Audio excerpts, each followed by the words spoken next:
están? Bienvenidos a Terapia de Noticias, noche de jueves. Hay algunas noticias que de último momento que me gustaría comentarles. Una viene del ámbito internacional. ¿Recuerdan ustedes cuando Irán atacó las dos bases militares en Irak de los Estados Unidos? Esa misma noche cayó un avión en Teherán, en la capital de Irán, un avión de líneas aéreas ucranianas. Se trató en principio en las primeras horas como un accidente aéreo. Esa fue la idea, la forma que se le dio en las primeras instantes y con el transcurrir de las primeras horas, a pesar de que existía una sospecha. Justo a la noche que Irán atacaba una base militar, derribaban un avión en el suelo iraní. Bueno, hoy al mediodía Donald Trump dijo que existía la posibilidad de que ese avión haya sido derribado y no había sido Estados Unidos. Luego, el primer ministro Trudeau, el primer ministro de Canadá, confirmó que tenían todas las pruebas necesarias. Ustedes están viendo un video de fondo que es una de las pruebas que tiene el primer ministro o el gobierno de Canadá para certificar que este avión fue derribado supuestamente por fuerzas antiaéreas iraníes. ¿Por qué está Trudeau o Canadá involucrado en el tema?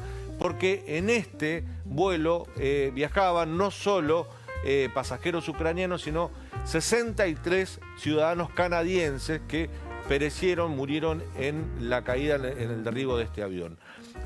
Esto puede cambiar un poco, se suma un nuevo enemigo para Irán con Canadá, una fuerza importante para un país importante para el occidente. Bueno, esto se verá en las próximas horas, pero acaban de informar que este avión fue derribado por fuerzas iraníes.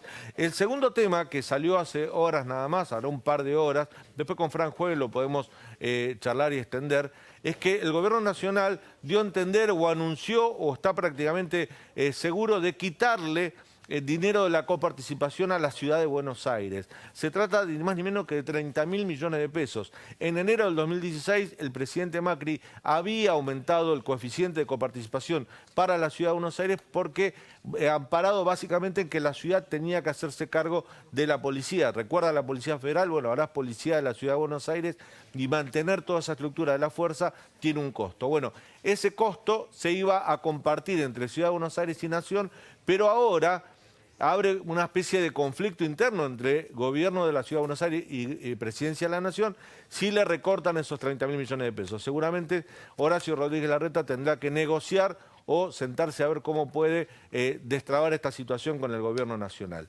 Mañana, en horas nada más, se cumple un mes de gobierno de Alberto Fernández. Seguramente un mes es poco tiempo para analizar los resultados de un gobierno. No vamos a pretender ya a 30 días de que asumió Alberto Fernández en el Frente de Todos, analizar su gestión. Pero sí nos sirve este breve tiempo, estos 30 días, es demasiado tiempo y porque pasaron muchas cosas, para analizar hacia dónde va el gobierno de Alberto Fernández. Este es uno de los temas centrales que tenemos en el programa del día de hoy y el otro tiene que ver con esta propuesta que hizo el presidente electo del Uruguay, Lacalle Pou, que dijo, según un medio uruguayo, está pensando en facilitar los trámites de residencia, los trámites aduaneros, todo para que 100.000 argentinos se puedan radicar en el Uruguay. ¿Y sabe qué? Está todo la Ciudad de Buenos Aires hablando del tema. Atención, que puede ser interesante o puede ser algo que puede generar algún tipo de interés para cierto sector de la sociedad argentina de mudarse y trasladarse al Uruguay. Bueno, hoy vamos a hablar con dos invitados, analistas políticos los dos, sobre este mes de gobierno de Alberto Fernández. Está con nosotros Celia Kleiman, socióloga y directora de Polidata. Celia, gracias por estar con nosotros. No, al contrario. Primera vez que estás en Terapia de Noticias. Primera vez, bienvenida. gracias por la invitación. Pablo Sirven, ¿cómo estás, Pablo? Beto Valdés, como siempre, con nosotros. Está Carlos Fara, analista político, Carlos. Y Fran Juegue, nuestro hombre de la economía. ¿Qué haces, Dani? ¿Cómo estás? Bien, bien, acá. Nos metemos en un informe, mes de gobierno de Alberto Fernández, y después debatimos con la mesa al respecto. En pocas horas, Alberto Fernández cumplirá 30 días al frente de la presidencia argentina. Al eterno operador le tocó ponerse la banda. Mi oficina estaba pegada a la del presidente. ¿Qué pegada? ¿Al lado? Abrías una puerta y pasabas al despacho del presidente, sin intermediación ninguna. Bueno, eso más cerca del poder, vos también tenías poder, pero más cerca del poder que eso es imposible. Más allá de la Navidad y el Año Nuevo, tuvimos un mes ajetreado en la Argentina. Probablemente las dos palabras que más se escucharon de la boca del presidente fueron hambre y solidaridad. ¿Por qué un día no somos capaces de tener la épica de terminar con el hambre de nuestra gente? Recuperar la ética de la solidaridad. ¡Vamos a ponerle fin al hambre! Una ley que tiende a ser solidario con los que menos tienen. El modelo de conducción de Alberto se desnudó con claridad en estos 30 días. Centralidad y discrecionalidad absoluta. Íbamos recorriendo el país diciendo, sigan el ejemplo de Rafaela, porque miren que Rafaela... No tengo que usar más el dedo, perdónenme.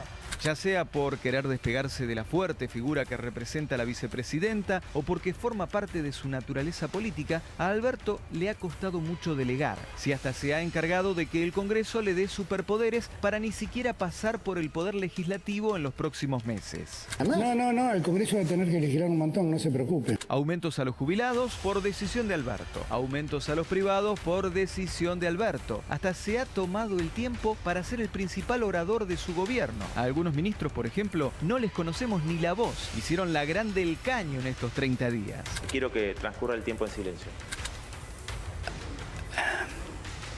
Tanto hablar con los medios que Alberto pisó el palito y mencionó la palabra prohibida. Quizá con esta frase podría resumirse su primer mes de gobierno.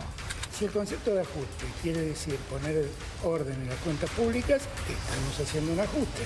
Pero a diferencia de otros ajustes, este es un ajuste que no está pagado por los que menos tienen. Otro presidente de origen no peronista podría haber tomado las mismas medidas que tomó Alberto durante este mes. Y en la pregunta que cerraba el informe está la clave de este mes de Alberto Fernández. Un gobierno no peronista pudo haber tomado las medidas, sobre todo congelar los saberes jubilatorios y algunas medidas como subir los impuestos de golpe y tan bruscamente como tomó Alberto Fernández. Celia Kleiman. Yo te diría que en principio es difícil. Bueno, la última experiencia, la experiencia previa que tuvimos no avanzó sobre esos temas. Coincido ampliamente con el informe en cuanto a los dos conceptos claves sobre los que se ha venido manejando Alberto Fernández. Ahí hablaban del hambre, yo te diría más ampliamente el concepto de situación de emergencia, ¿no? Y lo que es la solidaridad. Lo que pasa es que lo hace en una sociedad atravesada por una grieta donde el tema de la solidaridad no es igual entendido por todos, ¿no? Esta cosa de que los que más tienen por ahí aporten a los que menos tienen está produciendo ciertos conflictos. Está todas estas medidas tomadas en una sociedad bastante polarizada, ¿no? Carlos, Alberto Fernández en estos 30 días, ¿está construyendo su propio Alberto? No, yo te diría que por ahora no. Me parece que lo que ha quedado muy claro, digamos, es el pacto de la división de roles entre Cristina y él, ¿no? Digamos, Cristina prácticamente desaparecida, más allá del viaje a Cuba. Te diría que él está tratando de no hacer albertismo, porque no quiere comprarse, digamos, problemas extras a los que ya tiene en lo económico y también para administrar, digamos, la diversidad de opiniones que hay dentro del Frente de Todos, ¿no? Pero pensás que este Alberto Fernández, que disfraza, la verdad que comunicacionalmente lo ha hecho, disfrazar de solidaridad algo que es un ajuste, ¿la sacó bastante barata estos 30 días? Sí, yo te diría que sí. Y un poco la pregunta, digamos, del final del informe, que tiene una respuesta muy clara, que es seguramente un presidente no peronista difícilmente hubiera podido tomar las medidas, pero sin el costo, digamos, de conflictividad social y política que hubiera generado. Igual, Carlos, me parece que Cristina Kirchner está ausente físicamente, pero toma decisiones, sí, ¿no? Sin Digo, duda, el retroceso en el ajuste del precio del combustible, de YPF, o personajes muy claves cercanos a ellas en los organismos recaudadores y en algunos medios de comunicación, ¿no? Como Telam, también Radio Provincia, que está justamente quien la presenta, Marcelo Figueras, que es quien viene haciendo hace un año y pico la presentación del libro, ¿no? Sinceramente. Ahí sí, yo comparto con Carlos, y me lo decía Jorge Lanata cuando lo entrevisté para Hablemos de Otra Cosa, antes de las PASO, dice, si acá, si un gobierno peronista quiere, puede hacer reformas grandes. para bien o para mal. Las hizo el menemismo, o las hizo Duhalde en su momento, o el kirchnerismo también, ¿no? Es decir, que hay como una especie de, podríamos decir, de mayor aceptación social por sí, pero acción a o un omisión. costo, Pablo. Sí, por supuesto. Eso tiene un costo. Fíjate algo que se dio hoy. Hoy había cola de gobernadores esperando para entrevistarse con el ministro del Interior, Guado de Pedro. ¿Qué vienen a hacer esos gobernadores? A pedir plata. Todos quieren plata porque tienen que pagar temas de salud, policía, docentes. A todos les falta dinero. Ya hubo 5 gobernadores que recibieron en total 5.000 millones de pesos de adelanto. Y a mí me llamaba la atención y nos preguntábamos todos, ¿cómo es posible que la mayor parte de los gobernadores, o todos, reeligieron porque tenían superávit fiscal en su provincia y ahora necesitan fondos nacionales? Fran. No todos tenían superávit fiscal, el superávit fiscal era consolidado en las provincias, hay algunas provincias que todavía tenían problemas. Pero se hablaba siempre, por ejemplo, la gente de Cambiemos decía, cuando nosotros asumimos, todas las provincias estaban en déficit, y ahora que estamos dejando el gobierno, hay 20 provincias con superávit o con las cuentas equilibradas. Lo que decía Cambiemos es que tenía un superávit consolidado primario, o sea, de todas las provincias. Ahora, si vos mirabas particularmente provincia por provincia, tenías algunos casos con problemas, como Santa Cruz, como Chubut, como otras provincias para pagar, Jujuy. El propio Gerardo Morales. Exacto, no para pagar salarios, sino también para pagar deuda. Pensá que muchas de las provincias, estamos hablando de superávit fiscal primario, cuando le agregamos el financiero, ahí tenés el problema de la deuda en dólares, ¿no? Y el problema de deuda en dólares es un problema no solo para todo el país, sino también para muchas provincias que se endeudaron en dólares después de la devaluación. La provincia de Buenos Aires, ¿no? Exactamente. Uno de los mejores. Pero en cuanto vos destacabas este costo, pero en cuanto a costo político, yo estoy de acuerdo en lo que decía Pablo. Evidentemente, los gobiernos no peronistas tienen una capacidad enorme de disciplinamiento.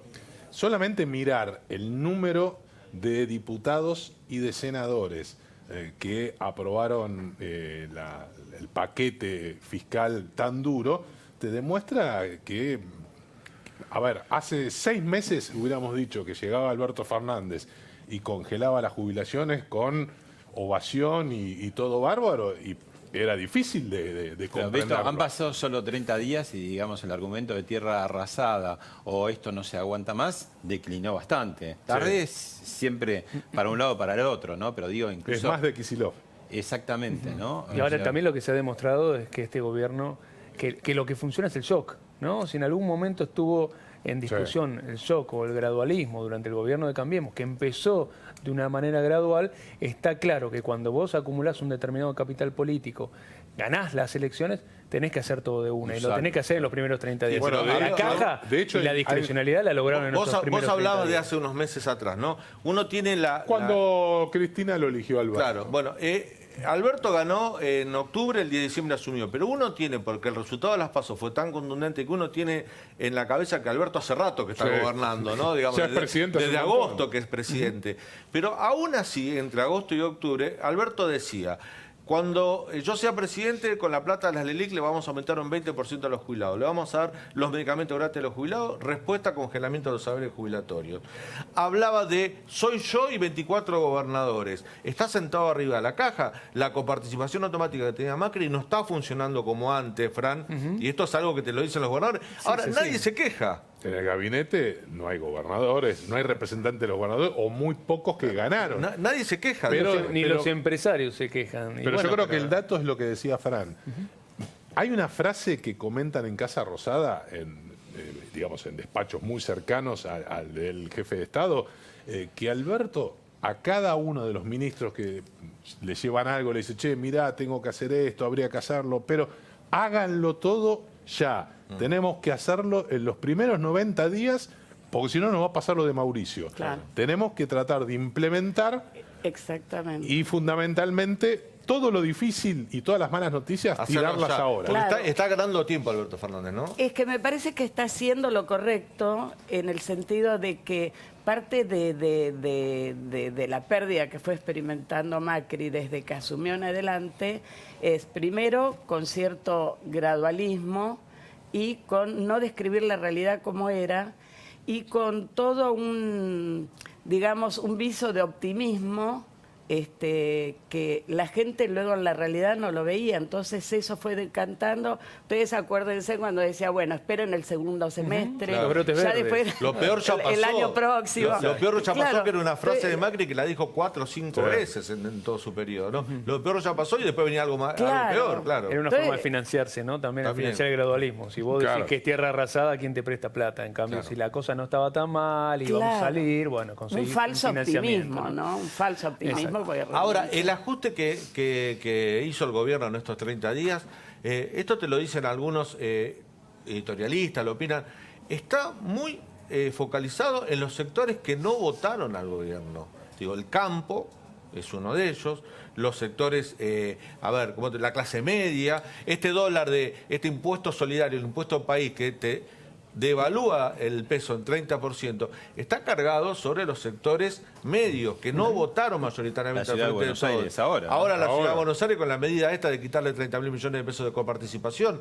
En realidad todas las medidas que se tomó Alberto Fernández, uno dice, están para fortalecer ese 48% que lo votó en octubre. Sí, no sé, yo te diría que ahí, por el lado de los ingresos, sí. O sea, si vos crees por la suba de los impuestos, seguramente. No me atrevería a decir que algún jubilado que gana más de 20.000 pesos no haya votado a Alberto. O sea, me parece que hay muchos jubilados que ganan más de 20.000 pesos que quizás vean congelado en parte sus saberes, sí votaron a Alberto Fernández. Me parece que lo que tiene el peronismo claramente siempre es una habilidad comunicacional y retórica para hacer parecer una noticia como algo positivo, ¿no? Pero, o sea, por lo menos para esconder. El segmento de los jubilados es donde arrasaba Macri. Sí. Paradójicamente, obviamente que hay jubilados que deben haber votado a Alberto. Claro. No, y porque en general, por el segmento etario. Es un universo etario muy antiperonista, históricamente muy antiperonista. Carlos, ¿cuándo vamos a ver al verdadero o el Alberto Fernández definitivo? Y yo te diría que va a haber que esperar, digamos, por lo menos a la segunda parte del año, ¿no?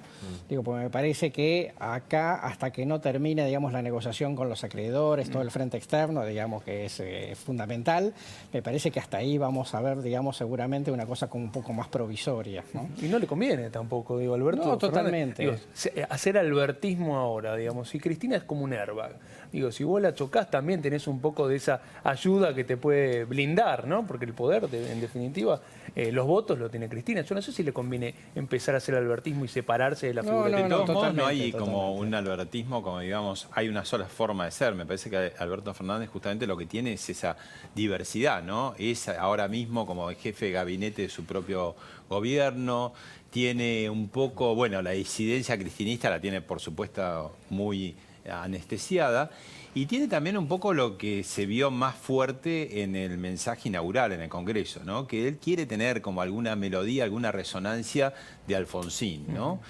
Tanto en algunas de sus consignas como en las mesas de consenso que empieza a armar, que era muy de Alfonsín, y también que se le suelta la cadena como Alfonsín cada tanto, ¿no? No todos los días como Cristina, pero cada tanto se le suelta la cadena. Sí, bueno, ha demostrado, y además también ha mostrado Alberto Fernández, y esto hay que decirlo, algunas contradicciones. En los últimos días vimos una contradicción muy delicada, que es con el tema de la muerte del fiscal Nisman.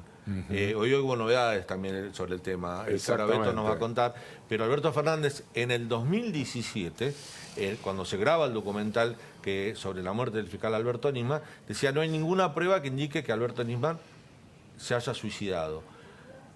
En el 2018 la justicia, el juez Ercolini y la Cámara Federal determinaron a través de un peritaje gendarmería que hubo un homicidio que acabó con la vida del fiscal Alberto Nisman. O sea que la justicia avanzó hacia esa hipótesis. En el medio, Alberto Fernández se reconcilia con Cristina. En el 2017 estaba separado. Y ahora el Alberto Fernández, reconciliado con Cristina, socio político de Cristina, dice, lo dijo el otro día, no hay ninguna prueba de que lo hayan asesinado. O sea, también hay un Alberto Fernández que en todo lo que tiene que ver con las causas que él era crítico en el memorándum con Irán, en la causa Nisman, en las causas de corrupción, que él era muy crítico contra Cristina, ahora es el primer defensor. Y aparentemente eso sería quizás parte del acuerdo. Lo interesante está claro que es el acuerdo. Evidentemente, porque de alguna manera en declaraciones, una de las últimas declaraciones que hizo el presidente hizo referencia, por ejemplo, al caso Nisman, a sin nombrarlas, a Patricia Bullrich y a Laura Alonso, diciendo que era muy importante saber qué hablaron las dos personas que habían estado en contacto con el fiscal antes de su muerte. Y vos fíjate que hoy aparece Alan Bogado, uno de los hombres implicados en la causa y denunciado por Nisman, consolidando esta hipótesis que se empieza a instalar casi como una estrategia política deliberada del oficialismo, que lo venimos comentando en la semana, que es voltear concretamente la causa y demostrarle a la opinión pública, no tanto a la justicia, me parece que en términos políticos, que Nisman se suicidó aislado, casi aislado por Estiuso, por los servicios de inteligencia.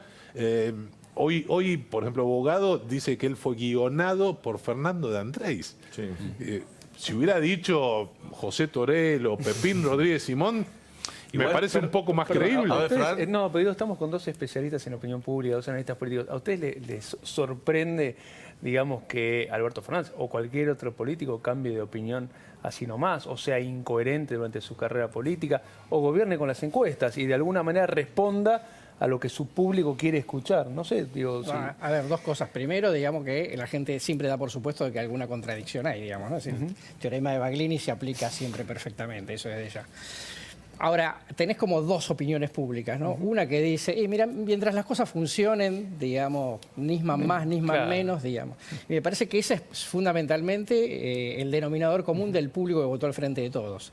Que dice, mira, lo de Nisman, sí, qué pena, pero a mí no me alcanza la plata. Claro. Así que lo mejor que le vaya bien a Alberto.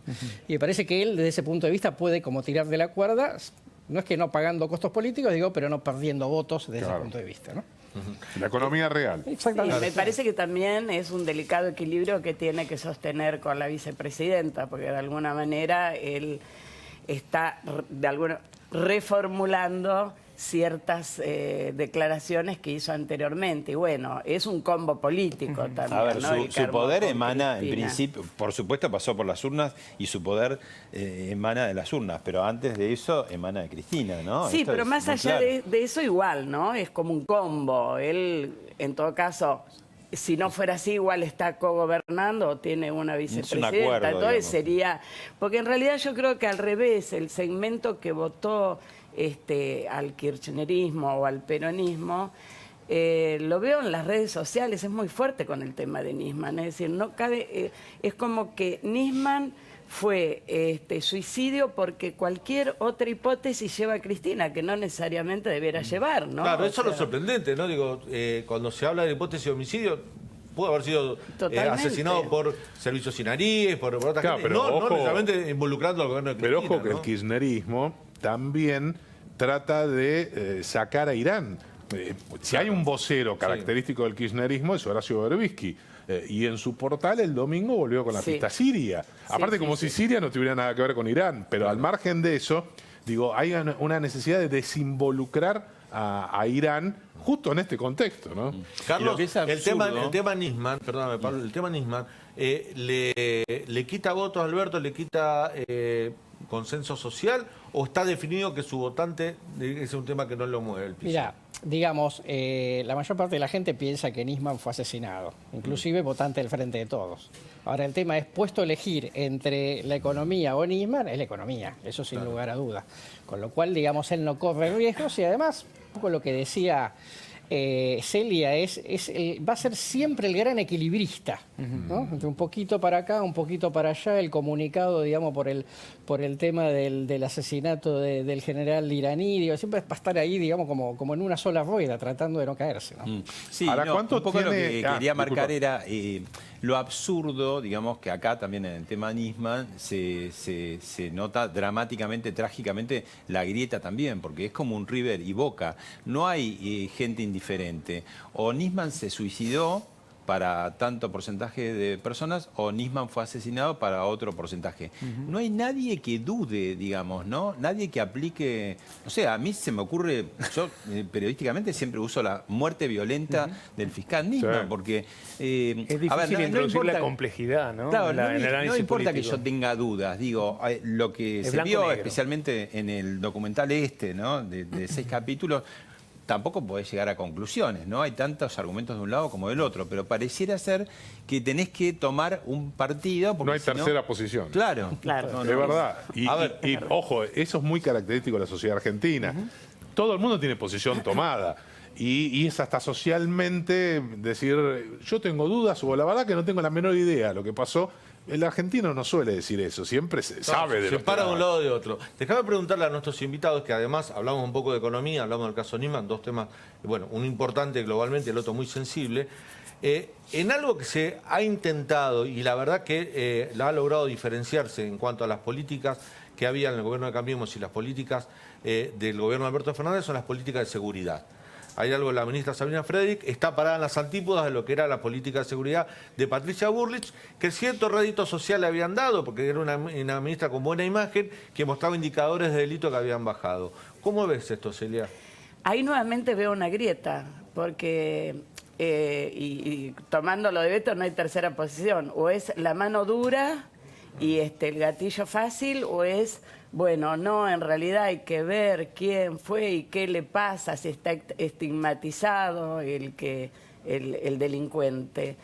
El tema de seguridad es un tema muy sensible. Pero es muy sensible realmente. que atraviesa todo, porque a ver, recién hablamos, sectores carenciados que a lo mejor del segundo cordón, primer cordón del conurbano, votaron masivamente o mayoritariamente a Alberto Fernández, también son víctimas de la violencia. Absolutamente. Viven Sí, con sí. inseguridad y quieren que la inseguridad se acabe. Pero hubo señales de parte del gobierno de Alberto Fernández de aflojar un poco con lo que había hecho Patricia Bullrich. O cambiar los protocolos de seguridad, por ejemplo, desaparecieron. Sí, hay creo que también, y lo mismo en cuanto al tema previsional, hubo ciertas fallas en la comunicación. Creo que son temas donde está fallando, no la comunicación en sí, digamos. Creo que en ese sentido Alberto Fernández deja hablar a sus ministros, ahí aparecía que algunos no hablan, pero otros hablan y bastante, y por ahí se generan formulaciones no del todo claras o quizá no tan en línea con lo que se propondría el pienso. Yo ¿no? quería preguntarle a los dos, recién Celia mencionaba el tema de la grieta, lo dijo 2 o 3 veces en diferentes tópicos, diferentes temas. Sigue evidentemente muy instalado. Y una de las cosas que Alberto Fernández mencionó en su discurso de Asunción fue que él venía a superar la grieta y que él venía a unir a los argentinos. E incluso en el marketing oficialista está muy trabajada esta idea de intentar ser un paso superador. ¿Ustedes ven, más allá del discurso, acciones en ese camino? Es que es muy difícil porque gran parte de la sociedad argentina terminó votando no por identidad partidaria, sino por odio partidario, ¿no? Votó en contra. Exactamente. A este no lo voto ni loca, o a esta no la voto ni loca. Y bueno, yo hoy veo que el tema de la grieta se ha ido profundizando cada vez más. O sea, la grieta social, en la más social que política. Sí. Y la política se monta en eso. No, al revés. A mí me parece es que social, en estos pero tiene consecuencias. Pero en estos 30 días, no sé cómo lo ven ustedes, me parece que hay menos grieta en la dirigencia política. Sergio Massa se lleva muy bien y Máximo Kirchner con referentes de Cambiemos. Más allá de ciertos votos, ha habido como una convivencia mucho mejor de la hay matices. No, por eso es social. Kicillof no tiene. Kicillof rompió todas las reglas de convivencia política, digamos, fue muy al hueso siempre, Sí. ¿no, A Carlos? ver, yo diría, la grieta está y va a durar mucho tiempo. Digo, la grieta es cultural, es política, es social, digamos, es muy profunda, como para que en 30 días, digamos, uno pueda. Pero digo, hay una mejor convivencia política. Absolutamente. Yo lo que creo es que lo que Alberto está tratando de hacer es, a todo le está bajando el tono de la confrontación, ¿no? Inclusive cuando ayer fue a Resistencia, habló sobre el tema del hambre, dijo, bueno, yo entiendo que los que más tienen por ahí dicen que el ajuste no es del todo equitativo, pero quiero que comprendan. O sea, no busca una confrontación, trátenme de entender que la situación que recibí es delicada y yo estoy tratando de poner mi parte como para no agrietar más la cosa, digamos, de lo que ya está. Bueno, el tema con el campo, digamos, el hecho de que hayan subido las retenciones y demás, si nosotros volvemos a, en su momento, lo que fue la grieta que se armó y la crisis que se armó en el conflicto con el campo entre Cristina y los productores y la mesa de enlace, recordemos que cada discurso de Cristina hacía salir a los productores al campo, ¿no? El tema de las pick-ups y de hacer... Bueno, ahí había mucha más confrontación. Bueno, acá tenemos una suba de retenciones y lo que hay es un intento de diálogo. Yo no diría que esté todo... O sea, hoy no hay un conflicto grande en puerta, pero hay una tensa pero calma, en el discurso público no se tira más, me parece, por ahora leña al fuego. Hay que ver qué pasa en la provincia de Buenos Aires. Me parece que es muy llamativa, que contrasta, digamos, con lo que fueron los dos debates presidenciales, especialmente en el primero, donde Alberto Fernández, todavía candidato, fue muy, pero muy agresivo contra el entonces presidente Macri. Digamos, lo que ha pasado en estos 30 días es que Fernández no tiene en boca a Macri, no está todo el tiempo tirándole la culpa a la herencia recibida. Sí podríamos decir que Cristina o Kicillof tienen un poco ese discurso, pero en general, digamos, está mucho más aplacada de lo que parecía, ¿no? Pareció como decir a Tristán Bauer, flamante ministro de Cultura, bueno, hacete el documental y ahí queda nuestro documento, ¿no?, de Tierra Arrasada, y no es una consigna que la están repitiendo hora a hora, ¿no? De hecho, trascendió un contacto posterior al 10 de diciembre entre Alberto Fernández y Macri, hablando civilizadamente. Bueno, el día de la misa en Luján, no, el día de la misa en Luján también. Fue una imagen que hacía tiempo... que fue, la verdad, que hasta agradable para todos nosotros, abrazándose, compartiendo un vaso de jugo de naranja. Y en el Congreso también. Mirá, porque poco nos conformamos, ¿no? En el Congreso el saludo que contrastó con el de Cristina, ¿no? Bueno, ahí viene un tema que también podemos introducirnos respecto a lo que es el peronismo o el kirchnerismo. Uno ve kirchnerismo en la provincia de Buenos Aires en la figura de Kicillof, le pregunto a Carlos Fara, y más peronismo en el gobierno de Alberto Fernández. ¿Eso está claro? Con matices, ¿no? Digamos, porque en provincia de Buenos Aires también se produce algo muy particular, que es Kicillof es una cosa y la Cámpora es otra. Y los intendentes. Y los intendentes son otros. Con lo cual... Vamos a hablar con una intendente del conurbano bonaerense que nos visita hoy en Terapia Noticias, ¿eh? Con lo cual, ojo que la Cámpora no es la misma de hace 4 años atrás, los chicos no son tan jóvenes, han cobrado algún tipo de madurez, esto lo reconocen, digamos, los propios intendentes que están teniendo mejor diálogo con la Cámpora que con Kicillof. Entonces, Kicillof me parece que es un ente, vamos a decir así, protegido por Cristina, pero que está teniendo una cantidad de actitudes, digamos, que lo aíslan de todo el resto, no solamente, digamos, del peronismo como más tradicional. Entonces es bastante más complejo, porque es un personaje, digamos, un poco aislado en ese punto de vista. El resto me parece que está haciendo todos una gran colaboración como para que la cosa no se vaya de mambo. Y con diferencias, lo comentábamos, con diferencias en la Cámpora y el propio Máximo Kirchner con Kicillof. Muy fuertes. ¿Pero acaso no es así cuando comienzan los gobiernos? Pues también Macri tuvo el primer año con Massa, fueron una luna de miel, lo llevó a Davos, digo. Sí, viajaba con él. Es parte también un poco del chiqui en blanco. Bueno, y hablando de diálogo, de acercamiento con la oposición, la noticia que dimos cuando comenzaba el programa, que se conoció a última hora de la tarde, es el recorte de 30.000 millones de pesos de la coparticipación a la ciudad de Buenos Aires. Yo pregunto, ¿no es bastante dinero? Y es Horacio Rodríguez Larreta, un gobernante de Cambiemos, del PRO. ¿Puede generar un conflicto eso? ¿Cómo lo ven? Sí, va a generar un conflicto, hay buen vínculo, parece, hubo reuniones, ahí vemos algunas imágenes Pero ahí Alberto no tiene cara de decirle te voy a recortar 30.000 millones de pesos. Depende cómo veas las manos de Horacio Rodríguez Larreta, ¿no? ¿Para qué me estás haciendo, Alberto? No se ve que le hace así con los dedos que le está recortando. Sacó la reja rápidamente cuando pidió Alberto. Ahí está, claro. Pero estando de por medio Horacio Rodríguez Larreta, descarten cualquier posibilidad de conflicto. Sí, bueno, porque el jefe de gobierno de la ciudad de Buenos Aires a ver, ¿por qué, Carlos? Es el anticonflicto. Sí. Acabo de hablar con un funcionario, antes de que arrancara el programa, acabo de hablar con un funcionario de muy alto nivel del gobierno de Larreta. Lo que me dijo es, estamos dialogando con la nación, si encontramos argumentos razonables, lo vamos a negociar, los vamos a escuchar y lo vamos a resolver juntos. Tal cual lo que dijo Beto, no van a ir a confrontar por eso. De ninguna manera. No le van a perseguir a Dylan en Puerto Madero cuando salga, no le van a poner multas si Dylan no junta... Horacio Rodríguez Larreta va a seguir, por lo menos hasta el 21, en una estrategia de alambrar la ciudad de Buenos Aires con satélites, con Monzó en la provincia de Buenos Aires, si es que María Eugenia Vidal vuelve a la capital o se queda en el principal territorio bonaerense, armando su proyecto, Beto, vos pero sabés en forma relajada. relajado. son 30.000 palos menos, 30.000 millones de pesos menos. Es mucho dinero. Sin ninguna duda. Vos tenés que bancar la policía, los tenías presupuestados, se votó el presupuesto de la Ciudad de Buenos Aires, contaban con ese dinero. ¿De dónde lo sacás? Los están obligando a subir los impuestos. Pero obviamente. Pero si ya a la ciudad. Ya está votado el presupuesto, Bueno, el ABL se va a cobrar mes a mes. Primero, habrá que ver, ingresos brutos habrá que ver que si estaba son 30 bajando. y no negociamos en 15. Claro. Primero, Sí. ahí vos citabas al pasar Es un al punto y perrito medio, presidencial, a Dylan, y ahí hay una cosa de estos 30 días también que llama la atención, que en redes sociales Alberto Fernández se parece mucho a Macri, en la comunicación en redes sociales, en Instagram, digo, esa cosa mucho más amena, de comunicación blanda, Sí, claro. es muy parecido, ¿no? Llama la atención porque no tiene esos mismos relatos con música, muy tranquilos, las selfies que se hacen en Casa de Gobierno, que aparece con chicos o visitantes, ¿no?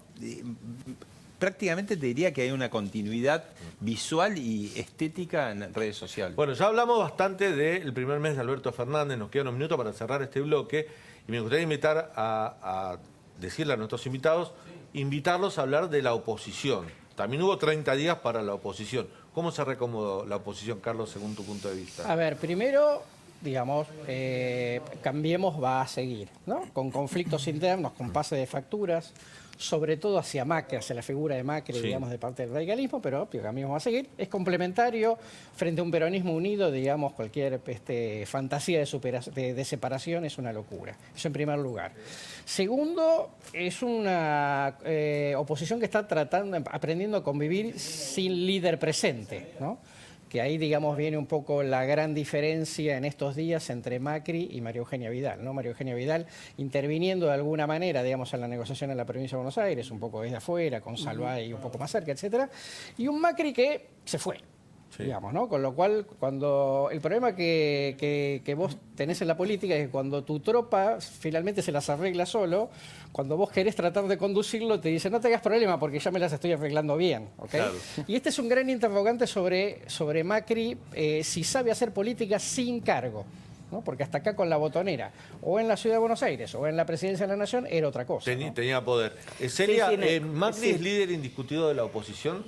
Bueno, en eso estaba pensando. Coincido absolutamente con lo que dijo Carlos, y el tema para mí es si Macri va a terminar o no liderando la oposición. Por esto, porque hoy está ausente, porque se va esfumando de alguna manera su figura y por ende su capacidad de mover los hilos. Es tal cual, María Eugenia estuvo 2 semanas en Europa, pero estuvo monitoreando ampliamente el tema, con la discusión con Axel Kicillof, claro. Exactamente. Entonces, yo tengo dudas, ¿no?, de quién va a terminar asumiendo ese liderazgo. Rodríguez Larreta también está ahí en el medio. Los radicales, ¿no? Los radicales están ahí viendo pero hay que construir hacer. una figura. O sea que también eso da para largo. También. La gran incógnita hoy por hoy es si Macri vuelve de esta especie de ausencia que marcaba Carlos. ¿Por qué? Porque hay una hipótesis hoy en Juntos por el Cambio de que quizás abandone la política. Bueno, mientras nosotros tratamos de analizar la Argentina, hay un presidente electo cruzando el río que invita a miles de argentinos a radicarse en Uruguay. Próximo tema después de esta tanda, ¿se puede ir a vivir a Uruguay? ¿Qué pasa con la calle Pou que se quiere llevar 100.000 argentinos a radicarse allá? Ya volvemos.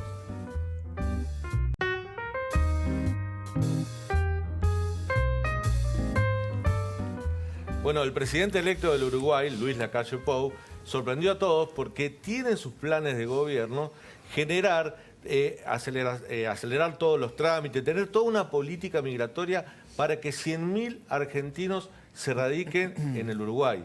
La idea es llevar empresarios, pequeños empresarios y profesionales exportadores de servicios, porque en Uruguay la carga impositiva sería menor.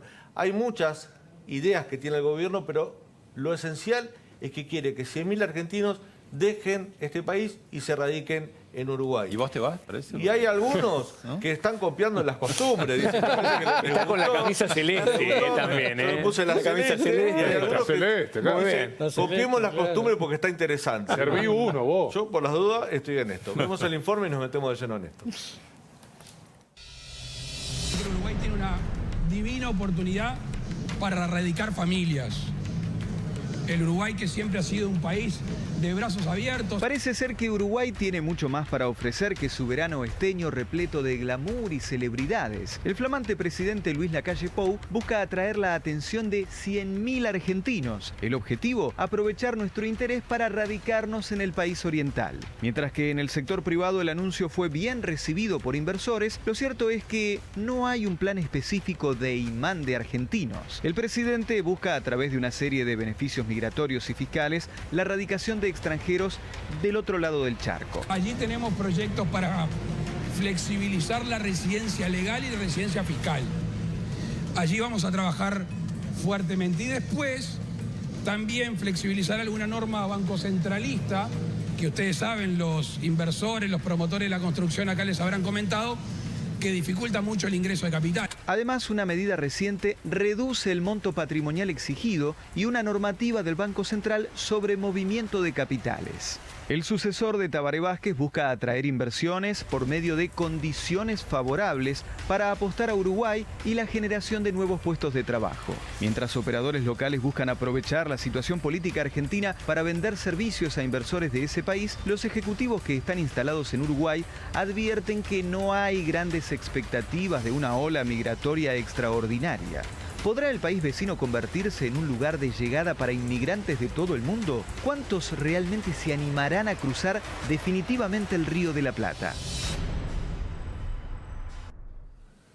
Bueno, fue una de las noticias más comentadas del día de hoy. Nosotros lo tomamos un poco con humor, pero atención que también que te haga pensar esta situación en esta región donde Argentina siempre fue receptor de migración regional y ahora estaríamos viendo la posibilidad que Uruguay nos invite a un grupo de argentinos a salir del país y radicarnos allá.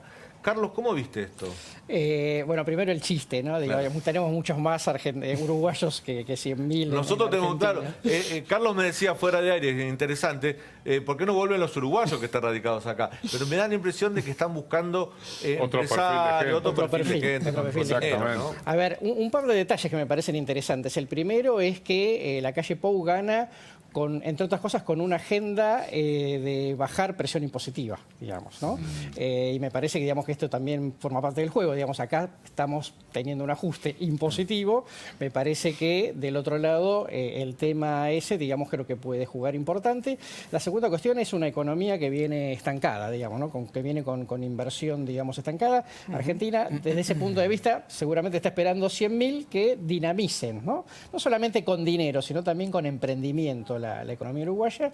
Y después, bueno, por ahí hay un tercer aspecto, digamos, que también lo hizo ganar a Lacalle Pou, que es el tema seguridad, porque aunque parezca mentira, digamos, según el índice de la Organización Mundial de la Salud, hoy Uruguay tiene el doble de muertos cada 100.000 habitantes que la República Argentina. Claro. ¿Okay? Digo, simplemente por temas que le sirven a él desde el punto de vista de la opinión pública de Uruguay, más allá del atractivo que puede ser. Se podría decir que es bastante goloso, ¿no? Porque si hay muchísimas inversiones argentinas en Uruguay, y particularmente en lo que es el departamento de Maldonado, cuya joya máxima es Punta del Este, ¿no? Pero de Punta del Este, José Ignacio, Rocha, claro, Colonia también. Hay muchísima gente, ¿no? Pero hay muchísima gente que se radicó en la etapa anterior del kirchnerismo.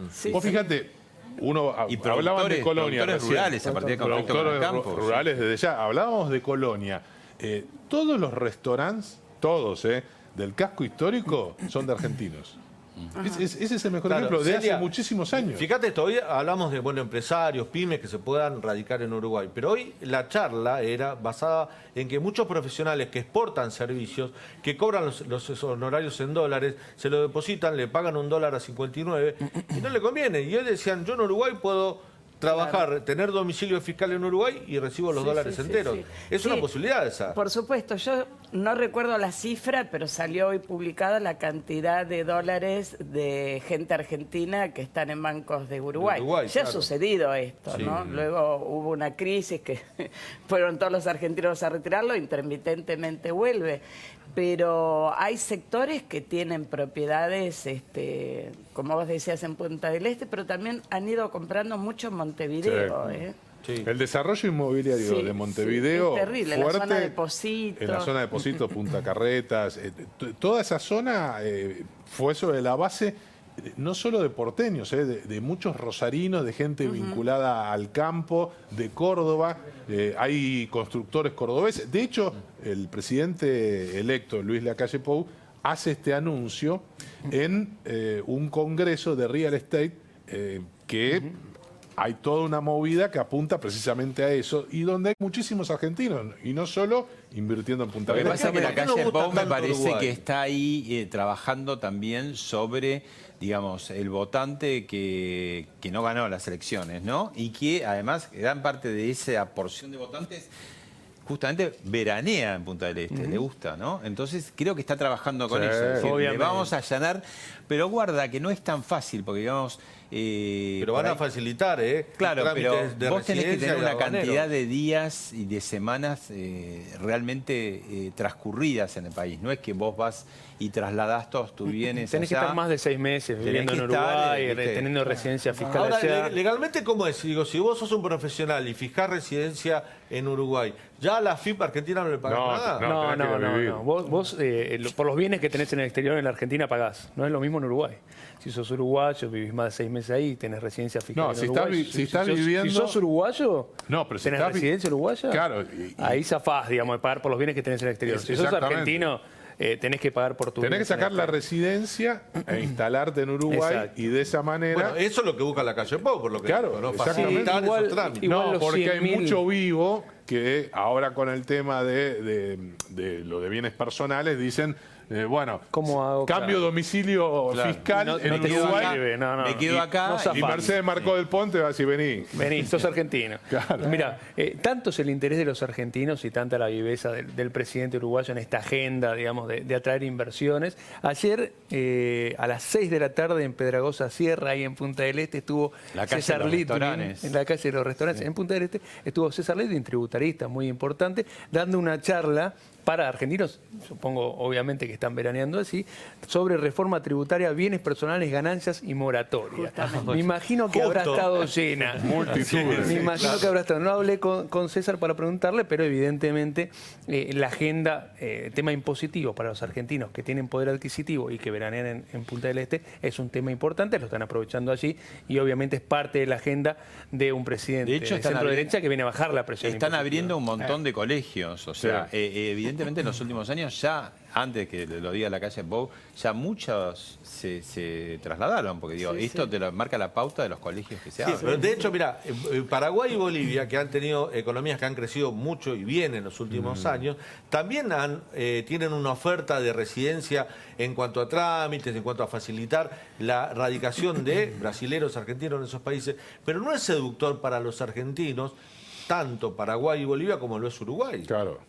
Sí, algo de Uruguay nos Está muy gusta, cerca, de alguna está muy manera. cerca, aparte. Es muy cerca. Cerca de Buenos Aires, pero para un cordobés no. Ahí, yo conozco argentinos radicados en Uruguay, en Montevideo, que vienen a trabajar acá. Tomás el barquito a la mañana, vienen a trabajar y vuelven. Y en Colonia también. Y en Bueno, Colonia, claro. cosa que no podrían hacer obviamente si fuera Paraguay. En Colonia llegan más rápido a trabajar que si vivieran en Nordelta. Ah, sí, totalmente, sí, Es un 45 fenómeno minutos. impresionante. Te digo que es su presupuesto, tomarte no es barato el buquebús. Ahora, ¿por qué? Debe tener el abono mensual. barquito, Sí. ¿no? Ahora, Está ¿por bien. qué? No es Hay barato, pros y contras. vivir en Uruguay. No es barato vivir en Uruguay. ese es Ahora, el ¿por tema. qué, Claro, por qué bien, nos gusta tanto? Yo hace pocas semanas, justamente para hablemos de otra cosa, hablé con el expresidente, 2 veces expresidente Julio María Sanguinetti, y bueno, siempre están las chances, ¿no? de la rivalidad que hay rioplatense, ¿no? Que yo lo jorobaba un poco diciendo, los argentinos los queremos más a ustedes que ustedes a nosotros, ¿no? Y la verdad que él dice que fuera del Río de la Plata, en el mundo, es imposible distinguir a un uruguayo de un argentino. Nosotros sabemos esto del mate, sabemos de que, qué sé yo, que a la papa le dicen boniato, sabemos que creen que está disparate de que Gardel es uruguayo, pero son cosas de Río de la Plata, ¿no? En cambio, la tonada de porteña y la de Uruguay es muy parecida. Cuando empezás a escuchar, tiene un poco la tonada más del interior, de la provincia de la Entre Ríos, Mesopotamia, claro. ¿no? Y ellos a su vez dicen lo mismo. Al porteño lo sacan En 2 minutos.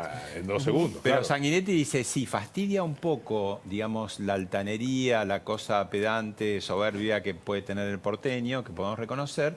Y dice, es lo mismo que le molesta a las provincias de ustedes, Claro. pero Claro. si el uruguayo tiene que elegir un lugar que le encanta ir, es Buenos Aires. Buenos Aires. Totalmente, Bueno, claro. pero hay empresas de servicios en la Argentina que hay una grande empresa que de compra y venta de utilidades, que es una plataforma, ¿no? La más grande, una más grande empresa del país, que tiene problemas con los sindicatos, la verdad que tiene problemas con los sindicatos, tiene problemas para desarrollarse. Con la inflación, permanente- con la inestabilidad, con las leyes laborales, con todo. Seguridad Y de última, jurídica. Claro. digo, no es una empresa que tiene que trasladar una planta fabril y llevarla a otro país.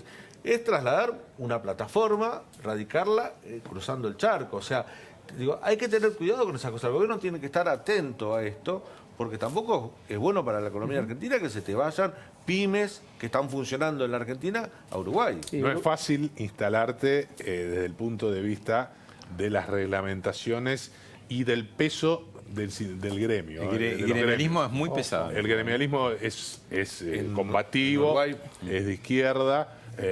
Va a ser muy duro, se va a radicalizar a partir de, recordemos, el 1 de marzo asume la calle Pou, va a pasar a la oposición, va a ser mucho más duro que lo fue en estos 15 años del Frente Amplio, así que ojo que ese es un tema que muchos analizan y que muchos se volvieron. Te diría incluso. que hace 6 meses te hubiera respondido, quizás era más fácil que fueran a Santiago, ¿no? De Chile, que Claro, era una cambió, meca de las cambió. inversiones Sí, sí, y sí. una economía No, de hecho estable hay, y de hecho segura. hay. Hoy, Carlos. No, también formaba parte de la agenda de la calle Pou, digamos, para ganar la elección, que era el tema del excesivo poder de los sindicatos, sobre todo los estatales, en el caso de la educación, etcétera, Los docentes, etcétera, claro. que complicaban mucho, ¿no? Y como esta situación de que los sindicatos pedían, digamos, si el Estado uruguayo daba, ¿no? Así como una especie de despilfarro, ¿no? Todo esto llevó a la calle Pou a la presidencia, con lo cual, digamos, más allá del gusto que uno pueda tener por el país, se llevaba una agenda, recibe una agenda bastante complicada y no es tan fácil de desentrañar, digamos, la maraña burocrática para instalarse de la noche a la Y mañana. una ¿no? legitimidad. Yo con déjame respeto. dar un dato y Sí. seguimos. No es que estamos hablando de esto como una posibilidad remota y que no hay interés en la Argentina. Hay una noticia que indica que en 2 colegios de Punta del Este se dispararon las consultas de argentinos para pedir vacante para el año que viene. Esto sucedió hoy a la tarde, a horas de haberse conocido esto. No, yo agrego a lo que dice Carlos y dijo hace un rato, quizás pasó desapercibido, pero el tema de la seguridad es un tema no menor para los uruguayos, sobre todo en Montevideo, no tanto en Punta del Este quizás, aunque ha habido robos. Sí, Por sí, ejemplo, al muchos. ex ministro de Ha cambiado Economía, Nicolás totalmente. Duhovne, Sí, le entraron a la casa y le robaron. Pero en Montevideo es un drama. Es un tema de violencia. El tema Sí, de sí, es un la, tema de la de violencia, seguridad, totalmente. yo tengo familia uruguaya, así que me entero cada tanto de los robos, de Que los piedrazos cambió en las unos autopistas. años, porque Uruguay era justamente una muy cosa que le tranquilo. gustaba a la Argentina, era la seguridad, ¿no? Exactamente, exactamente. Celia, ¿cómo ves profesionales, analistas, políticos, Sí. comunicadores, que digamos del palo, como decimos nosotros, que trabajan para el exterior? ¿Lo verían como vos lo verías para vos una posibilidad de radicarte en Uruguay? Yo personalmente no, ni siquiera lo tomé en consideración. Sí es verdad esto que vos decís, que cuando uno factura para el exterior es muy difícil, ¿no? claro. Hacerte aquí de las acreencias correctas. Y probablemente algunos del sector lo estén pensando, no es mi caso en particular. Recordemos que hace muy poquito el gobierno, la obligación de liquidar exportaciones, incluso exportaciones de servicios para algunos profesionales, terminaba el 31 de diciembre. Y el gobierno la extendió a fin de año de manera ininterrumpida. Por lo tanto, vos cuando ganás plata, si te haces sos diseñador gráfico, sos abogado, sos lo que sea, digamos, si facturás, tenés que liquidar, pero no liquidás a 63 o a 82, liquidás a 58. Sí, son pequeñas señales que hay que tener en cuenta. Mira, esta semana hubo 2 hechos que hay que tener en cuenta. Uno fue el del luchador de artes marciales mixtas cordobés, que ganó $1 millón, que no quiere traer la plata, que dijo que acá los quilman, que el Estado no devuelve nada. El otro es Matías Almeida, jugador de fútbol, director técnico, dijo que no invierte más en la Argentina porque en su pueblo azul no le arregla ni siquiera el hospital. Si dice, no tengo problema para pagar impuestos, pero el Estado no me devuelve nada. son pequeñas señales de que hay mucha incomodidad en los sectores que invierten o gente que tiene cierto capital para invertir y generar trabajo. La última, Pablo, que nos vamos a la tanda. No, que digo, hay otro recurso que exige mucho menos esfuerzo físico, como erradicarse y todo, que es abrir cuentas en exterior. Digo, mucho pasó en este verano, gente que de pronto o tenía cuentas en bancos uruguayos o las abrió y con eso pagó el supermercado y por supuesto el 30% no existe, ¿no? Bueno, gracias Celia. No, al Celia contrario, Kleiman estuvo con ustedes. nosotros. Gracias, Carlos. Un placer. Quédate con nosotros, todavía hay más Terapia de Noticias hasta las 22:30.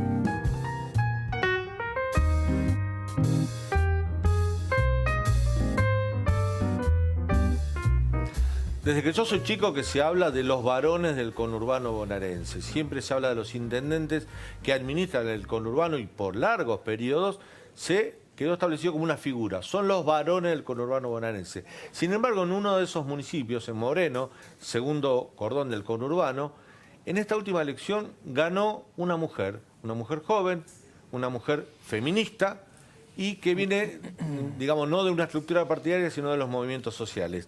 Está Mariel Fernández con nosotros, que es intendente de Moreno. Mariel, un gusto tenerte en el programa. Hola, ¿cómo estás? Bueno, ¿cómo te sentís ahí en el medio del conurbano, donde se habló históricamente de los varones, siendo mujer, siendo feminista, siendo joven? ¿Acaso? ¿Esa varonesa del conurbano? No, me siento, yo estoy bien, estoy trabajando mucho en el municipio de Moreno. Imagínate que hay trabajo, es de todo el día, empezar muy temprano y terminar muy tarde todos los días. Y después con los intendentes me acompañaron, no... Me sentí acompañada por los intendentes de la primera, principalmente, que es con los que me relaciono. Primera sección electoral. De la primera sección electoral. Por supuesto, sí, soy la única mujer y en el mundo de la política, digamos, es difícil encontrar Además venís, mujeres. vos, tu militancia no es, digamos, netamente partidaria, sino que sos de un movimiento social. Vos militás en el movimiento Evita. Hace muchísimos años, o sea, me crié en una localidad muy humilde de Moreno, que es la localidad de Cuartel Quinto, que está muy alejada del centro de Moreno. Entonces, hay que desarrollar algunas cualidades para sobrevivir en ese lugar y organizarse con la comunidad.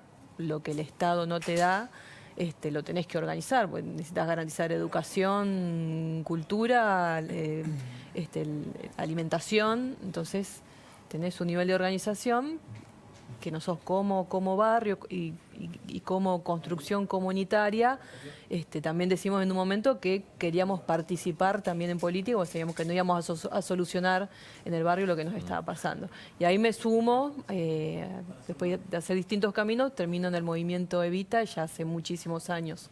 Ahí vos reemplazás a Festa, el intendente que era de la Cámpora. Moreno. Claro, ese es el dato político interesante para destacar. Que no te llevabas bien con él. Que de alguna manera hay que recordarle a la audiencia que el gran impacto de la intendenta es en Las PASO, en donde uno de los pocos distritos del conurbano donde se habilita una elección interna y ella se impone contra otros candidatos y le gana al intendente, que normalmente siempre se dice que corre con el caballo del comisario. Sí, y además ganó. era de la Cámpora, digamos, que tenía una estructura partidaria detrás. Estaba enfrentada. Pero Walter Festa estaba enfrentado con la Cámpora en esta última etapa. En esta última elección, pero vos fuiste muy crítica, incluso públicamente, después de haber asumido también con la gestión. Que parecía macrista, dijiste incluso, Festa. Mira, sí, bueno, pasa que me preguntan, así como me preguntan ustedes y yo tengo que responder. Sí, fue una gestión muy complicada. Yo siempre digo, no es que tengo una cuestión personal con él, sino que nuestro municipio está totalmente deteriorado.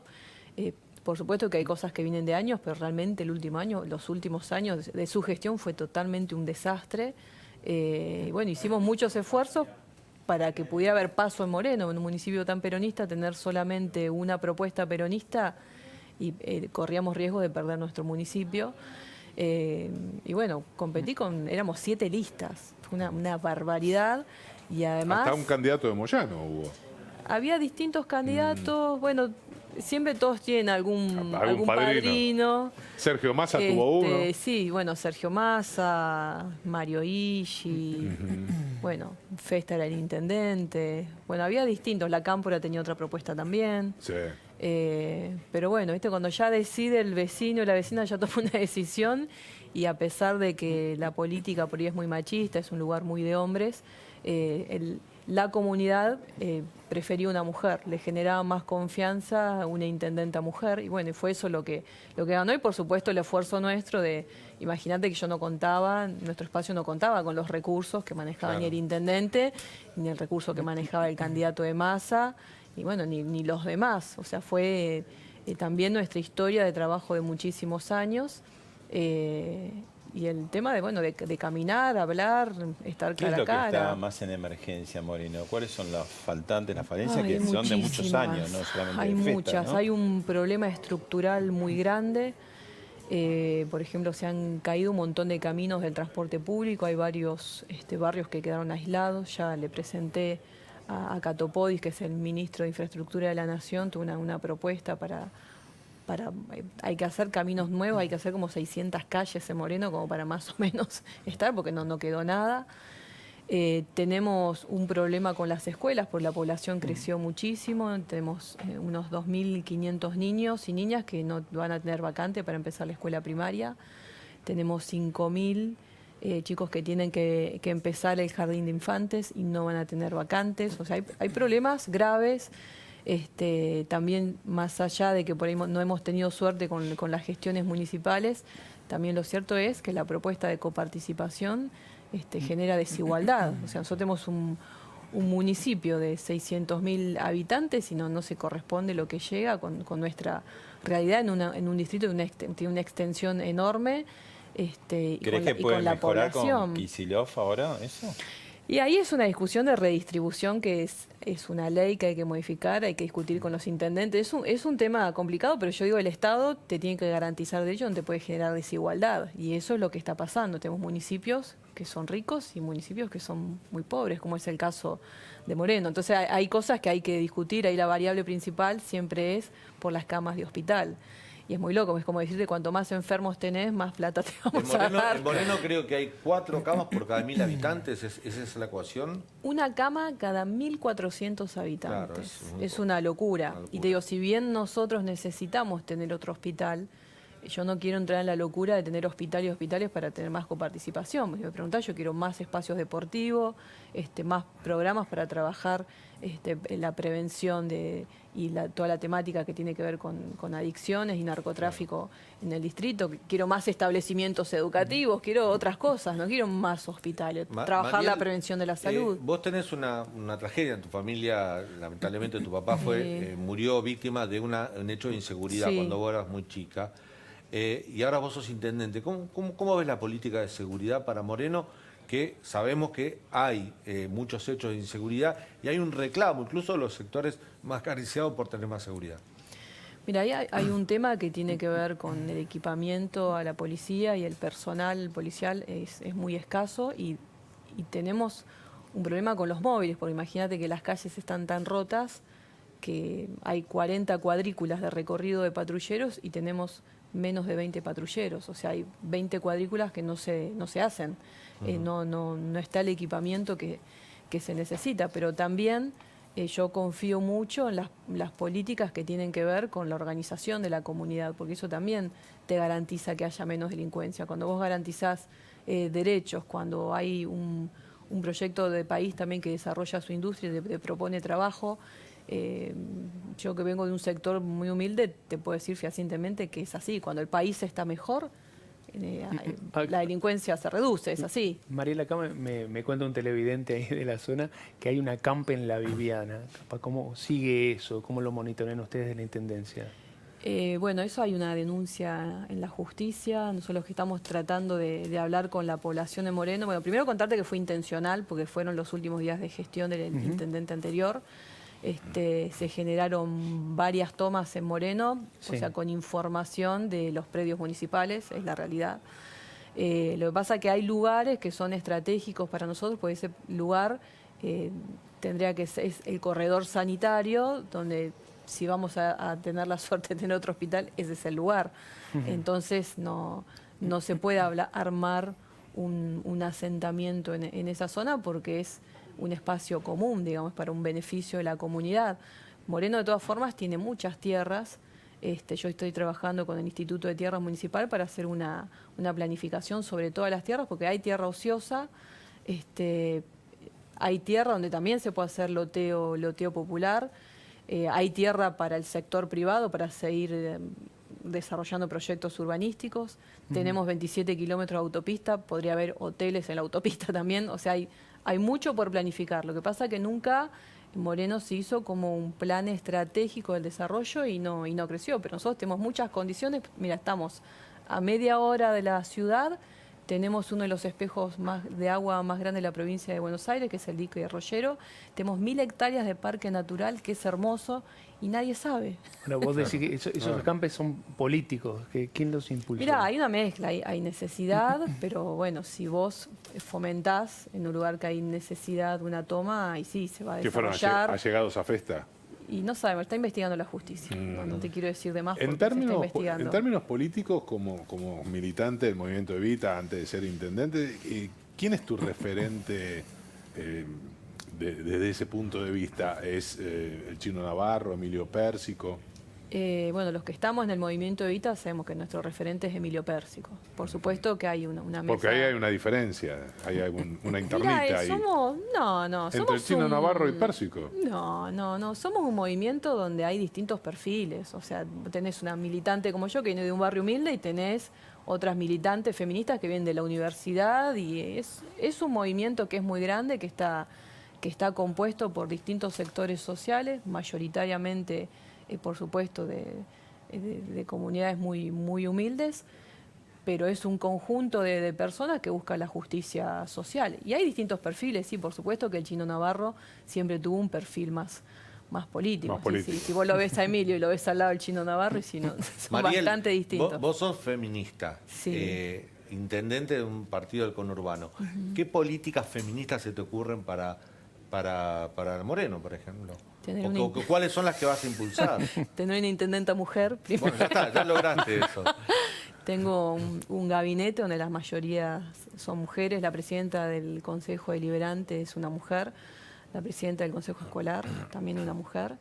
Y después, bueno, enseguida políticas vinculadas a la violencia de género, porque es un tema. Ya armamos una casa de atención a la víctima donde nosotros recepcionamos a las personas, las mujeres que sufren violencia, y las acompañamos en su decisión si deciden hacer la denuncia o no. Y bueno, hay un equipo interdisciplinario de psicólogas, trabajadoras sociales, bueno, personas de la comunidad que te acompañan, y bueno, después programas de trabajo, y justamente vengo de San Fernando, donde Alberto lanzó uno de los programas vinculados a AISA con Malena Galmarini, donde una de las propuestas es que las extensiones de red de agua puedan desarrollarlas mujeres organizadas en cooperativas.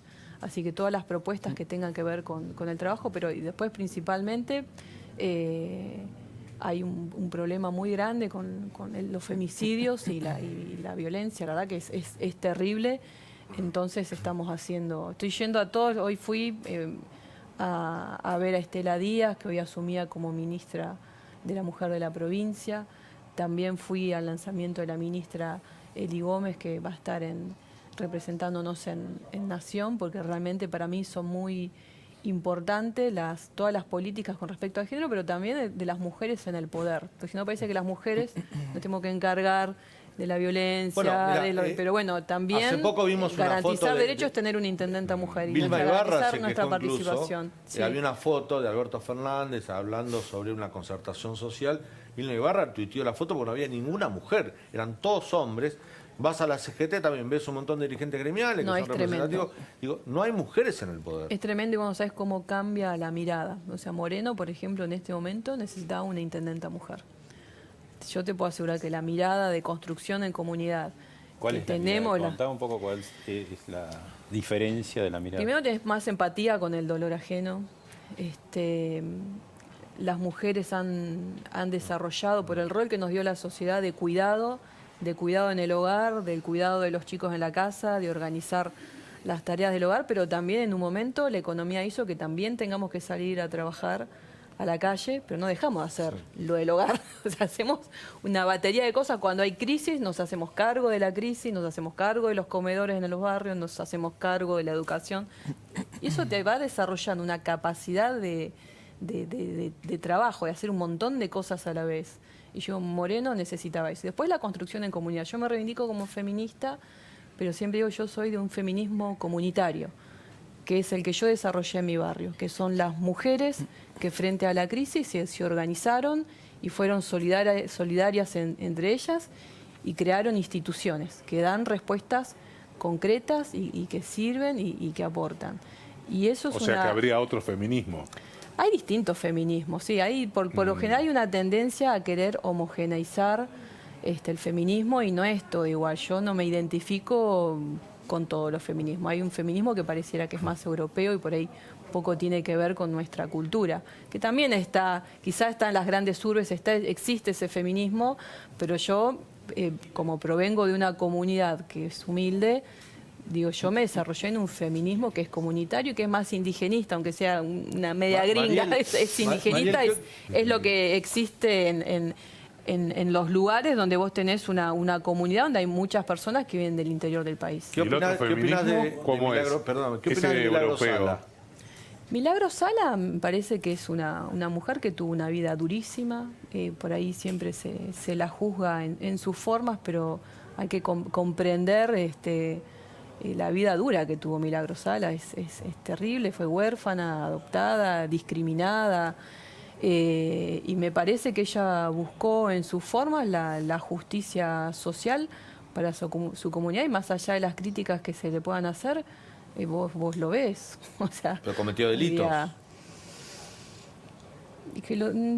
La justicia, no lo digo yo, lo dice la justicia. Está bien, pero yo no creo que haya cometido delitos y me parece, ¿por qué siempre juzgamos? ¿Por qué a Milagro Salas, que desarrolló barrios enormes, que hizo proyectos de salud desde odontología hasta, no sé, unas cosas impresionantes? Pero, Mariel, una cosa no quita la otra. Digo, está detenida, siendo investigada. Pero no tenía por qué hacerlo. Condenas. No tenía... condenas. La justicia la investigó, Mariela Rosales, la encontró culpable de determinados delitos. Está bien. ¿Y cuántas personas que se han enriquecido tremendamente en la Argentina y no son juzgadas? Sí, por supuesto que está mal. Digo, una cosa no quita la otra. Digo, justo vos estabas dando el ejemplo del trabajo social. Vos llevás detenida una mujer de procedencia humilde que es colla y es mujer. O sea, y yo veo un montón de justicias en la Argentina y toda esta gente que se quiere vivir a Punta del Este, que están comentando recién. Y eso que nadie juzga, nadie... Está todo bien. ¿Qué es este lugar donde está este estudio? Esas imágenes que yo veo ahí. ¿Y qué es eso? ¿Y van a juzgar a Milagro Salas? Yo no estoy de acuerdo con eso. Respeto, puedo tener yo otras formas para construir, pero sé que los objetivos son los mismos. Y con los juicios, por ejemplo, que las denuncias y los juicios que están contra Cristina Fernández de Kirchner. ¿También te parece que hay una injusticia? Porque ahí no es ni colla, ni pobre, ni relegada, ni marginada, una persona de clase alta. Cristina es millonaria, está siendo juzgada por la justicia, tiene varias causas por corrupción. Pero, ¿sabes ¿tenés qué la pasa? misma mirada que con Milagro Sala? Tan pocas personas nos miran a los humildes que yo nunca me voy a enojar con Cristina con la cantidad de cosas que hizo por los más humildes. Que la juzguen otros, le da bronca a usted, le da bronca a otros, a mí no. Porque yo lo vi y yo estuve ahí. De los chicos yo siempre digo, doy un ejemplo tristísimo. Yo te tengo que decir que en los centros comunitarios nuestros hubo una parejita de unos hermanitos que nos contaban cómo comían cartón. Y eso fue en la era macrista. Comían cartón. Y encima me lo explicaban para que no me sienta mal. ¿Y Moreno ¿entendés? Está mucho peor por el gobierno de Macri o es una cosa estructural que vos decías? ¿Y dónde parte, digamos, de que Moreno? No, a ver, cuando vos no tenés un país que desarrolla el trabajo y no tenés un Estado presente, o sea, no puede haber hambre en la Argentina, ¿entendés?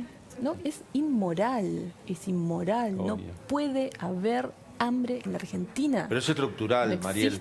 Excede, digamos, atraviesa y responsabiliza a todos los gobiernos desde Alfonsín para acá, porque vos tenés un 30% de pobreza más prácticamente allá de la del política, 1990. como argentinos te lo digo, como argentinos que estamos acá sentados, no puede haber hambre en la Argentina. Sí, coincido. No puede haber. Por supuesto. Porque hay para que comamos todos y 400.000 millones de personas ¿En Moreno más. hay hambre? muchísimo. Te estoy diciendo que chicos me dicen que comen cartón, es terrible. Por suerte, Alberto Fernández tomó la decisión de que no podemos discutir otra cosa si hay chicos que no comen y hubo políticas fuertes, por suerte a fin de año, políticas alimentarias fuertes y ahora... ¿Se está viendo? ¿Se está cambiando? Se empieza... A ver, no totalmente. Se empieza a ver que se empieza a ver más alimentos, digamos, desde el Estado. Circula más. Empieza a circular más y nosotros, por ejemplo, el 3 de febrero empezamos un operativo enorme para entregar las tarjetas alimentarias. Bueno, vamos a hablar ahora de las tarjetas alimentarias. Quédate con nosotros. Todavía tenemos 10 minutos más hasta las 10:30. Terapia de Noticias.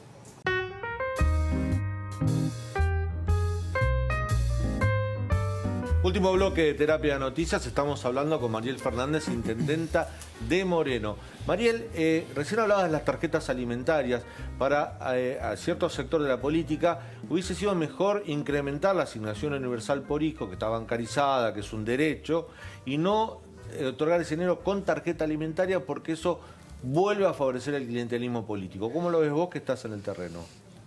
No es así porque es algo que se hace desde el Estado, no es que se le da a organizaciones o a militantes o a punteros, se le da las tarjetas para que las repartan. En realidad es una tarea que se hace con el ANSES y con el banco y se hacen operativos grandes donde se les da una capacitación a las mamás sobre nutrición y salud y después se les otorga la tarjeta. Pero los datos se cruzan, son datos del ANSES porque es para mamás embarazadas y para mamá con chicos de hasta 6 años. ¿Y cómo ves vos lo que fue históricamente, sobre todo mucho en el conurbano bonaerense, el tema del clientelismo, organizaciones sociales que manejaban planes, que manejaban contactos, que, viste, esto se ha visto, hasta se ha filmado, gente que tiene que marchar contra su voluntad para poder obtener un beneficio que lo da el puntero del barrio? Mira, yo te vuelvo a decir, yo creo que siempre hay una estigmatización con el más humilde. Hay otros sectores donde se pone mucha plata y también es clientelismo para generar opinión, para cualquier cosa. También eso es clientelismo en otros niveles de mucho dinero. Después, si me preguntás a mí, hay cosas que tienen que ver con programas de Estado que yo entiendo que tienen que ser con trabajo. No sirve de otra manera. Vos tenés que atender la emergencia, por supuesto. Pero después los programas tienen que ser orientados al trabajo. Hay muchas cosas para hacer. En los barrios hay muchos problemas de infraestructura que las pueden hacer las cooperativas. Entonces, tienen que ser con trabajo. A veces es más barato proponer solamente una capacitación y no proponer trabajo porque no tenés que comprar herramientas, no hay que hacer obra, digamos, ¿no? Pero lo ideal es que se pueda organizar a partir del trabajo. Mariel, hace muy poquito diste una entrevista en La Nación y el título generó un poco de ruido quizás en las redes sociales y demás porque dijiste como que Cristina lo estaba dejando ser presidente Alberto, ¿no? ¿Y qué significaba lo está dejando ser? Nada, quería ver cómo lo viste vos, ¿por qué decís que lo está dejando ser? Los periodistas saben, uno dice algo, después se hace una interpretación. No, por eso te pregunto, porque sé que generó ruido. Mirá, me hicieron una pregunta y siempre es un poco la atención que conduce, si conduce Cristina. O sea, yo doy datos de la realidad. Nosotros nos enteramos de que Alberto iba a ser el candidato a presidente con un video de Cristina. Claro. Y después entiendo que Alberto decide, o sea, si no puedes ser presidente. Si Cristina te dice lo que tenés que hacer, no podés ser presidente. Entonces, la periodista me preguntaba, y no, le digo, Cristina lo deja ser presidente a él, porque si no, es imposible que vos puedas conducir la nación si alguien te está digitando y te está diciendo todo el tiempo lo que tenés que hacer. O sea, eso en la política argentina por lo menos no existe. Bueno, ¿crees que tiene algún tipo de incidencia, Mirá, Cristina? Por supuesto que sí, todos tenemos incidencia, porque todos estamos discutiendo. Nosotros instalamos la discusión, por ejemplo, de la economía popular, que es algo que no se discutía, y sin embargo el avance tecnológico hace que existan un montón de trabajadores que no tienen empleo formal. Instalamos también esa discusión y Alberto lo tomó. Me parece que todos participamos, por supuesto que Cristina es muy importante, si no, nunca hubiera existido ese video donde ella cuenta que le pidió a Alberto que el candidato sea él. Nos vamos, Mariel. La cámara te estaba tomando tus aritos, es Evita, ¿no? Me los regalaron y ando tanto que no tengo tiempo, me duermo. ¿No? Yo me duermo y salgo con estos aros otra vez. Esa es la realidad. Pero sí, Es por la supuesto, cara de Evita, ¿no? es Evita. Bueno, yo soy del movimiento Evita y por supuesto para los peronistas Eva es Santa Evita. Gracias, Mariel. No, gracias a Mariel ustedes. Fernández, intendente de Moreno, en Terapia Noticias. Gracias a todo el equipo. Mañana, 21 horas, aquí en La Nación Más, los esperamos con Terapia Noticias. Sigan con lo que el día se llevó, con Carola Gil y todo su equipo. Hasta mañana.